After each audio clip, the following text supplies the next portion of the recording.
Welcome back to BYU Sports Nation live from Studio B. Let's go over to the student-athlete building. Kalani Sitake now joins us on the Deseret First Credit Union hotline. And Kalani, we were talking about just how amazing Friday was. Oh, by the way, spring ball ended. We'll get to that. But first, just what a day for BYU football. And Zach Wilson made massive headlines. Brady Christensen crushed it. Chris Wilcox ran a 4.31. I mean, this was a great day for BYU football. Yeah, good opportunity for all those guys to get out, just to get in front of the scouts and the coaches and some GMs that were in attendance. And so I think a lot of the guys did really well for themselves and will have shots at the next level. So, I've been saying it for a while now that we want to get our team NFL ready, and those guys didn't let us down. So I'm glad that they were able to perform really well and get some really good times. What did you make of Zach's performance specifically? And obviously the one throw has gone viral. Everybody in NFL circles, celebrities talking about what Zach did. What did you make of that day for him? Well, I mean, he just did everything that we already been seeing for the last 3 years, So those difficult throws and those creative throws, we've seen them every day. And so I think for a lot of his teammates that were watching, it wasn't anything new. But I know talking to him right after, he wished he would have done better. And that's just because he's always evaluating his performance and always wants to get better. And that's exactly what I expected from him when I spoke to him after he performed and after he threw. And the pace that he was throwing the ball was ridiculous. He was going really fast. I think there was a method to the whole thing. He was trying to throw and try to show how strong his arm is. And even in times when he was tired, the arm was still be able to throw the ball, over 60 yards with ease. At what point last year, Kalani, did you realize, wow, this is a special quarterback season specifically from Zach?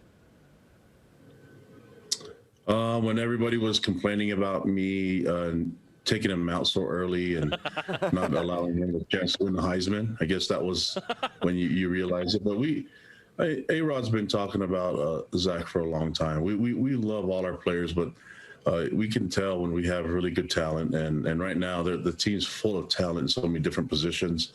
I mean, we had 3 amazing old linemen perform, and Brady gets a lot of the attention, but you can't forget about Tristan and what he did in Chandon. Those guys did a great job. And I mean, Kavika Fanua ran well. I'm looking at all the names. Zach wasn't the only one, but Dax did well. Zane Anderson, Matt Bushman was out running routes, and it looked really smooth. And he was big, weighed 245 pounds. Isaiah Kafusi looked smooth, and Kyrus lost some weight, but was still a beefy 325 and ran a 5 flat, which is a great time for a man that size. And Chris Wilcox, you mentioned he's had amazing speed. I know I'm forgetting some people, but for the most part, I was happy to see those guys perform. And then even some of the guys from the year before didn't have a pro day. And so seeing, Micah Simon run a 4.3 and, Austin Lee perform and Aleva Hifo, Bo Tanner, Isaiah Armstrong came back. We allowed him to work in our pro day because he's always a Cougar. And, so Bachelor Johnson, those guys, they all performed. We had 20 guys out there doing their thing and just really excited to see what they can do when they get on teams. Certainly was a great day for everyone. I want to rewind back to a moment in time that changed your life, Zach's life, and BYU football as a program. It's 2017, obviously a season that didn't go as anyone wanted. You had to make an uncomfortable decision. Ty Detmer is fired as the offensive coordinator. At that point, you don't have Zadok Dinkelman as a committed quarterback, and you pursue Zach Wilson. What went into the decision when you bring in Jeff Grimes to go, yes, we do want to go get this kid out of Corner Canyon who just decommitted from Boise State? How did that decision happen? Because certainly that decision, Kalani, was the best decision perhaps you've made as the head coach of BYU. Well, a lot of it came down to we needed more quarterbacks here. And then nothing against Tanner Mangum, but we needed some competition. And so I will always try to get as many quarterbacks that can help us win games as possible. And we have a bunch of them on the roster right now. And so, the thought was, okay, we're going to make a change, and now that was difficult. All friends of mine and former players, and now the decision had to be which quarterback to put all your efforts into. And talking to during the time, I mean, we still didn't have official hires yet, but talking to Fessy and A-Rod especially, I knew I wanted them on staff. And the question was, okay, who's the best quarterback out there? And we all agreed that we should try our best to get Zach Wilson here. Even though he was committed to Boise for a while, it was just give it a shot and see what happens. And fortunately for us, he was able to say yes. And, we got that family on board, and the rest is history, and still continuing to be history with the Wilson family. Kalani, and I asked you a similar version of this question on Friday, but I think it's so important with everything we saw and the attention that was on BYU, not just Friday, but has been on BYU for a while now.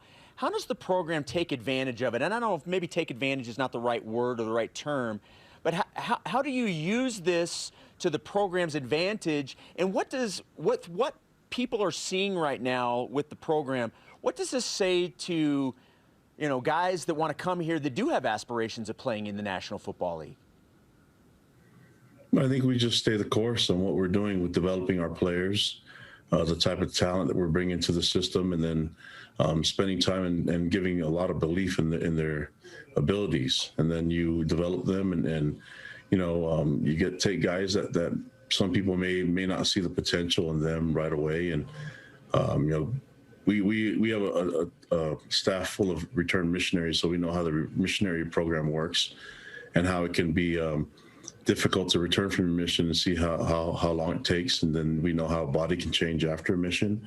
We have a lot of former players that are here that know what it's like to come out of high school and enter college. And so with that focus on bringing young men that are focused on being here on this team and trying to live the mission of our program and our school, I think, we just keep staying the course and finding individuals that will fit that profile. I've been saying for a while now that we have NFL talent on the team. They're just really young. When I started mentioning it, and they needed some more development. We still have a lot of NFL talent on this team.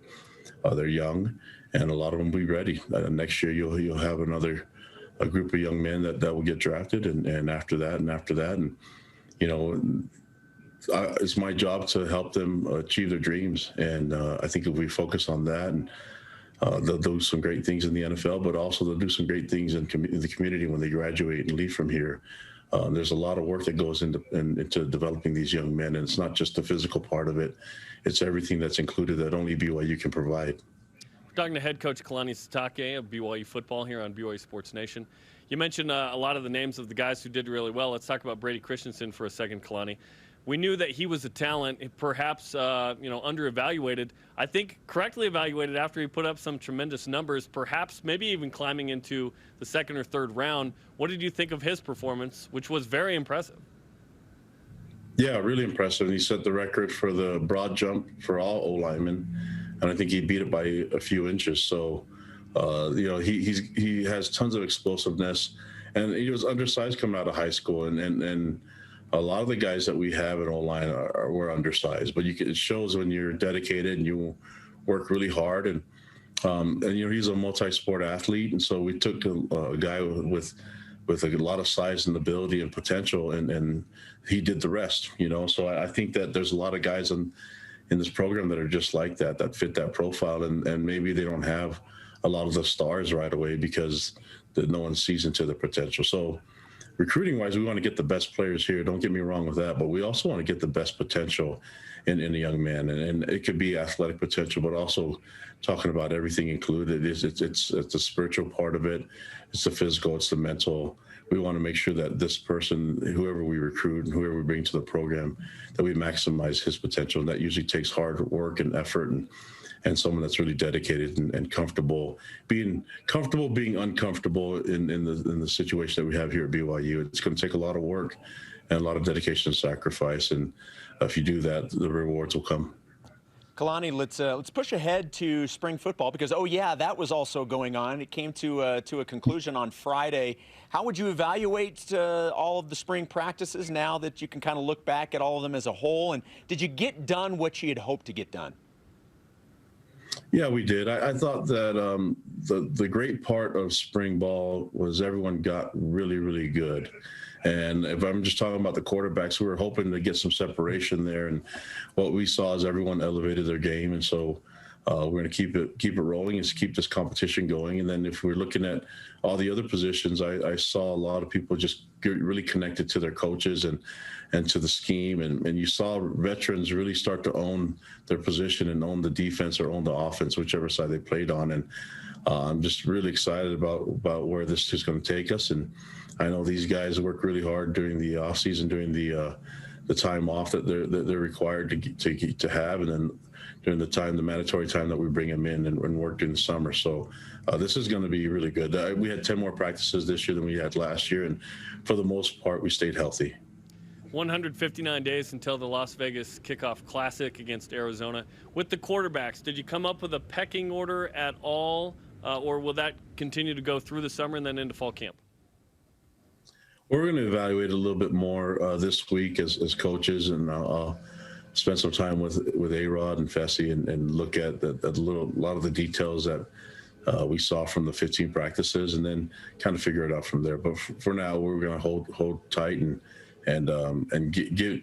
I think we're going to give it the respect it deserves, and make sure that we watch and evaluate everything, all the decision making. And you have to factor who are the receivers that they were throwing to, and who are the O-linemen that we're protecting for them. So I think in order to give it a fair assessment, we have to be able to do it give it a little bit more time. You mentioned a second ago some of the other position battles. Obviously, besides quarterback, what are some of the other position battles that maybe aren't getting the attention that the one at quarterback is getting? What are some of those other position battles that you're paying attention to that maybe are starting to ramp up now that spring's done? I think all of them are position battles, but I mean, the thing that comes off my head right away is D-line.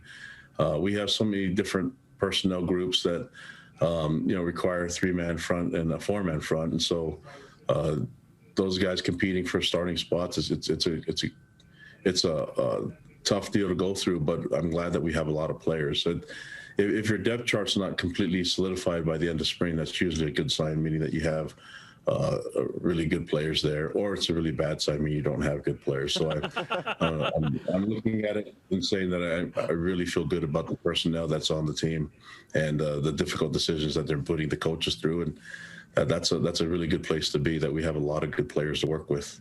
Well, it's certainly exciting with everything that happened on Pro Day, and of course spring ball, and now you get to get ready for spring and summer conditioning. Kalani, we appreciate the time, and best of luck with everything.